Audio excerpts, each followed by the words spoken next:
Okay. Um, who among you fears the Lord and obeys the voice of his servant? Who walks in darkness and has no light, yet trusts in the name of the Lord and relies upon his God? Isaiah 50:10. There's always times when God, in all of his grace, has put us through like total darkness. He just leaves us. We're just left with the knowledge of his character, and that's. But we can literally feel like an absence of God's love in our lives. What we should not do, we shouldn't take this as an opportunity to live deeper in our sin. But all of you kindlers of fire, lighters of firebrands, walk in the flame of your fire, and among the brands that you have kindled, that is what you shall have from my hand. You shall lie down in torment. Isaiah 50:11.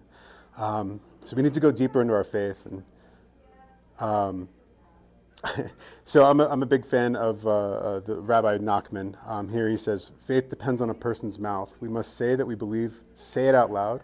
I will make your faithfulness known with my mouth. When a person is experiencing a crisis of faith, or even passing doubts, it is very beneficial to say aloud, I believe. Simply giving expression to your faith in words is in itself an act of faith, and that can bring you to true faith. A statement of true faith is seen throughout Job and Psalms. Job is a perfect example of showing God, allowing a man to go through some of the worst pain of his life, and Job's response is how we should act in all circumstances. For I know that my Redeemer lives, and that at the last he will stand upon the earth. And after my skin has been thus destroyed, then in my flesh I shall see God, whom I shall see on my side, and my eyes shall behold, and not another, my heart faints within me. Even when his friends and his wife telling him to curse God, he knows what his proper response is. In all things, Job did not sin or charge God with wrongdoing. Even during David's laments, he finds a way to remember his faith and declare how great God really is. My heart is steadfast, O God. My heart is steadfast. I will sing and make melody. Awake, my soul. Awake, O harp and lyre. I will awake the dawn. I will give thanks to you. O Lord, among the peoples, I will sing praises to you among the nations.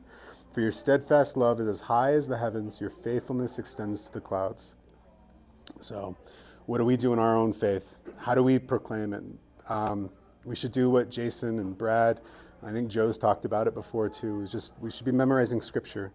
It's our true calling. It's our way to remember God's faithfulness. My son, attend to my words, incline thy ear unto my sayings. Let them not depart from thine eyes. Keep them in the midst of thy heart, for they are life unto those that find them and health to all their flesh. Proverbs 20:22. And in these words which I command thee to this day shall be upon thy heart. Deuteronomy 6:6. Therefore shall ye lay up my words in your heart and in your soul, and ye shall bind them from a sign upon your hand, and they should be a frontlets between your eyes. Deuteronomy 11:18. There are guides. They're what keep us true to God in those trouble. They're what remind us of His promises to us. In all cases, we're always taught to keep faith. I'll close with this quick quote. We must not measure our afflictions by the present pain we feel, but by the benefits that follows after them. Hannibal Gammon. Now discipline always seems painful rather than pleasant at the time, but later it yields the peaceful fruit of righteousness to those who have been trained by it. Hebrews. Jason, you want to close this up?